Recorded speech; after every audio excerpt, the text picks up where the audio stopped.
بسم اللہ الرحمن الرحیم۔ آج کی کہانی کا ٹائٹل ہے وہ 5 روپے اور مسجد کا امام۔ ایک دفعہ کا ذکر ہے، ایک چھوٹا سا شہر تھا جہاں ایک مسجد کا امام رہتا تھا۔ وہ روز نماز پڑھتا، لوگوں کو تعلیم دیتا اور ایمانداری سے زندگی گزارتا۔ ایک دن ایک آدمی نے اسے 5 روپے دیے، کہا یہ گر گئے تھے، شاید آپ کے ہیں۔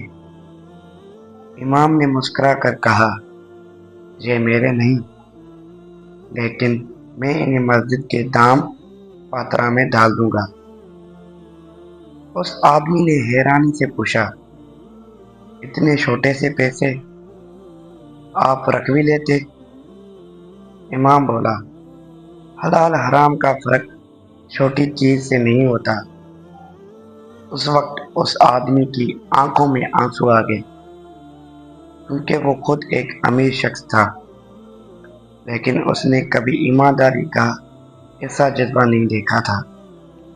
اس کہانی سے ہم نے یہ سیکھا کہ رزق چھوٹا ہو یا بڑا، حلال ہو تو برکت لاتا ہے۔ اللہ حافظ۔